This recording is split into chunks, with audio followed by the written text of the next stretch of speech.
Hello everyone, and welcome to the 10th J. Arthur mining tutorial. Honestly, I can't believe I've made it through 10 of these so far. I hope I get 10 more in before Biff and Nos figure out my master plan.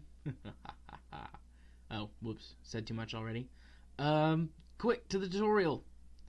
Last time, I said we'd start this tutorial by discussing fuel versus ore loads on your craft. In order to do that, we need to discuss the efficiency of ore in comparison to the efficiency of fuel. When full of ore, the large ore holding tank weighs in at 17 tons, with 15 of those tons being ore, while 2 is the tank itself. It's 1.9 meters tall and 2.5 meters in diameter. By comparison to fuel tanks, it has the exact same dimensions as the Rokamax X200 fuel tank, or is roughly 1/4 the size of the orange Rokamax tank. You might think that because it's the same size as the X200, it would be able to fill up one X200, but you'd be wrong. Ore converts 1-to-1 mass-wise with rocket fuel, meaning that each ton of ore will give you 1 ton of liquid fuel and oxidizer in the appropriate matching amounts. This means that one large ore holding tank can fill up 2 X200 fuel tanks, or almost half of an orange fuel tank. That means that on a standard rocket-fueled craft, you can effectively double the amount of fuel you carry because ore occupies half the volume that standard rocket fuel does. This effect is even greater with just liquid fuel. While ore still converts 1-to-1 mass-wise again, because you turn all of the ore mass into liquid fuel, it converts it 2-to-1 unit-wise. That means that 1,500 units of ore becomes 3,000 units of liquid fuel. That means that liquid fuel-only rockets will have quadruple the amount of fuel capacity because ore only occupies 1/4 the equivalent volume as liquid fuel does. Liquid fuel-only tanks, however, do not match up as well size-wise as rocket fuel tanks. It takes 8 Mark I fuel tanks to just get over 3,000 units of liquid fuel, or one small Mark III liquid fuel fuselage can get 2,500, which is the closest a single fuel tank comes to matching this output. Designing liquid fuel-only craft then is a bit more complicated, but there are ways to do so. You could always just take rocket fuel tanks and empty the oxidizer. You get a bit more weight from the individual fuel tanks that way, but it makes your design simpler. The best way to do it, in my opinion, is to use the quad adapter or quad coupler, depending on your particular craft design. This allows you to easily stick Mark I fuel tanks in without needing complex fuel storage setups.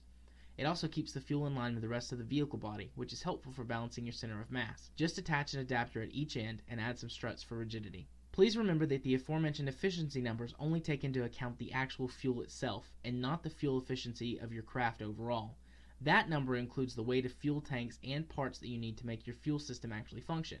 While the effects are minuscule, it is often enough to lessen the average efficiency of ore down to around 90 or 95%, as using ore requires an ISRU and potentially extra fuel lines, struts, and definitely extra power producing parts. Granted, it's still more efficient to use ore than actual fuel, but you won't get true double or quadruple efficiency rates from your ore.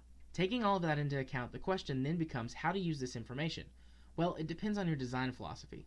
Let's go back to the various craft types I've discussed before. For a single craft design, you want the majority of your fuel to be in ore. It will cut the size of your craft down considerably since ore tanks are half the size of their equivalent rocket fuel tanks, and in all likelihood this type of design will be using rocket fuel engines. Apollo-style craft also need to follow the more ore is better philosophy for the exact same reason. It will greatly reduce the overall size of your craft, allowing you more freedom for other useful parts. Mothership designs are the exception to the rule. This craft design benefits from having extra fuel storage, as dock ships can more quickly and easily fill up by taking from the larger fuel supply. Depending on your mission parameters and ships that are docking at the mothership, the amount of fuel you need will vary. However, as a rule of thumb, I'd recommend matching the total amount of fuel your dock craft use in a reserve tank. It's a lot of weight to carry around, but in this design type you benefit from the added security having extra fuel gives you. You still need a large amount of ore to keep all this going, but ore isn't as much of a priority in the ship design. Speaking of the mothership design, it will receive the final instruction in this very long series. What craft do you bring with you? Well, to answer that, you need to remember one very important fact. If you've made a mothership, you don't care about the size of your craft. Likely you're lugging around a few hundred tons of metal and fuel in a ship that's a few dozen meters long. It may very well be much, much more than that. The point is, you don't need to worry about efficiency much here. Think of these like real-world semi-trucks. They may only get 5 miles to the gallon, but you've got 1,000 gallons of fuel in the tank. With that in mind, bring lots of craft with you. I chose to bring 5 with me on the Infinity. If I was also going after science, I probably would have brought 8. You may be saying to yourself that that's a lot of ships, but it's good to have all of them. While in some respects it's more efficient to have a jack-of-all-trades ship, since, as the saying goes, Jack of all trades, master of none sometimes is better than master of one. This rings true in a non-self-sustaining ship, where every gram matters to your overall efficiency. In a self-sustaining ship, however, your efficiency is less important. This goes doubly true for a mothership design. Having specialized ships means that you can more thoroughly recover science when you land, meaning that you need to make less trips. It means you can mine more efficiently, as none of the ship space is wasted on science or scanning gear. It means that you can scan more fully for ore and come up with better deposits. It means you can bring backup propulsion and rescue ships for when something inevitably has a Kerbal moment and blows up. Bringing so many ships with you also means that you can bring backup ships for various purposes, and if you wanted, you could use them all at once. All of that really boils down to the fact that you now are presented with choices about how and when to deploy the tools you have at your disposal. Choice means that you can pick the right tool for the job, rather than being stuck with a hammer for every screw. What ship you should bring again falls into the category of depends on your mission parameters. However, there are a few necessities. Obviously, you need a ship which can scan for ore and then mine said ore. This can be done as 1 or 2 ships, but my recommendation for a mothership is 2. You need a ship that serves as a tug. It can rescue ships stranded in orbit and can help you rearrange your mothership pieces on the fly. While you won't need to do this often, it can be invaluable if something happens to your craft in flight. Having a crew transport ship is also a fairly high priority. Again, these are very helpful for rescue missions and provide you with another way to land on a body. I use the Demeter for this purpose on the Infinity so that I can plant multiple flags at once. Finally, it never hurts to bring spare parts. A backup drive section, mining rig, or power generating module can save your Kerbal lives in a pinch. I'd also consider backup ships themselves as spare parts, but since they're full-blown ships, you could use them simultaneously with the others, so they're kind of like side parts. Other ships at this point fall completely into your mission parameter and personal preference.